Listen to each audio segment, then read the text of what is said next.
আসসালামু আলাইকুম systematic math স্কুলের পক্ষ থেকে আপনাদের সবাইকে স্বাগতম। আমি মোহাম্মদ তরিকুল ইসলাম। আজকের ভিডিওতে যে বিষয়টি আলোচনা করব সেটি হলো সেরা অঙ্কের সেরা টেকনিক। নবম দশম শ্রেণীর সূচক ও লগারিদমের অধ্যায়ের এই অঙ্কটি বিভিন্ন প্রতিযোগিতামূলক পরীক্ষাতে খুব বেশি এসে থাকে। এই অঙ্কটির মূলত লিখিত ও বহু নির্বাচনী পরীক্ষাতে যেভাবে আমরা সহজে সমাধান করব সেই বিষয়টি আজকের ভিডিওতে আমরা দেখব। চলুন দেখি। ব্র্যাকেটে x পাওয়ার -1 প্লাস y পাওয়ার -1 ব্র্যাকেট শেষে আছে পাওয়ার -1 সমান কত। প্রথমে ব্র্যাকেট দিব, দেওয়ার পর মনে রাখতে হবে সূচকের অঙ্কে ভিত্তির উপর যদি পাওয়ারে মাইনাস থাকে সেক্ষেত্রে অঙ্কটি লবে আসে 1 এবং হরে আসে হলো যে ভিত্তিটি আছে সেই ভিত্তি সহ 1 এখানে আসবে, কিন্তু 1 দেওয়া দরকার হয় না, সেক্ষেত্রে আমরা প্লাস দিয়ে এরপর যে কাজটি করব এখানেও y পাওয়ার আছে -1, সেক্ষেত্রে আমরা দিব হলো দেওয়ার পর পাওয়ার দিব হলো -1।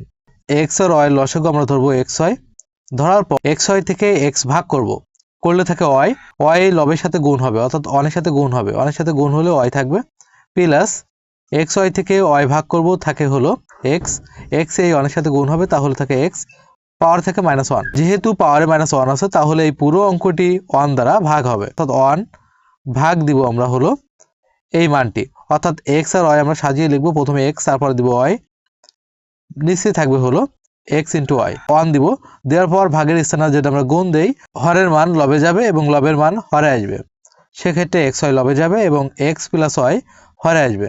1 এর সাথে এই মানটি যদি গুণ করি তাহলে যা আছে তাই থাকবে, অর্থাৎ লবে থাকবে xy এবং হরে থাকবে হলো x প্লাস y। এটি হলো এই প্রশ্নের সমাধান। বন্ধুরা, এই একই অঙ্কটি যদি আমরা বহু নির্বাচনী পরীক্ষার জন্য করি তাহলে খুব সহজে যেভাবে করব, এই অঙ্কটির যে ভিত্তি দুইটি আছে সেই মান দুটি লবে গুণ হবে, এই ভিত্তি দুইটি লবে গুণ হবে এবং হরে যোগ হবে। x আর y লবে গুণ করলে আসে হলো x ইন্টু y, হরে এবং হরের ক্ষেত্রে যোগ হবে, অর্থাৎ x আর y যোগ করলে আসে x যোগ y। এটি হলো এই প্রশ্নের সমাধান। তাহলে ব্র্যাকেটে 3 পাওয়ার -1 প্লাস 7 পাওয়ার -1 ব্র্যাকেটের শেষে পাওয়ার আছে -1 সমান কত। এই অঙ্কটির উত্তরটি আপনারা কমেন্ট বক্সে দিবেন। ধন্যবাদ সবাইকে ভিডিওটি দেখার জন্য। যদি ভিডিওটি ভালো লাগে লাইক কমেন্ট শেয়ার করবেন, আর যারা নতুন আছেন ভিডিওটি দেখছেন অঙ্কের এমন আরো অনেক টেকনিক শিখতে আমার আইডিটি ফলো দিয়ে রাখবেন, এবং যারা আমার ইউটিউব চ্যানেল থেকে ভিডিওটি দেখছেন আমার ইউটিউব চ্যানেলটিকে সাবস্ক্রাইব করবেন।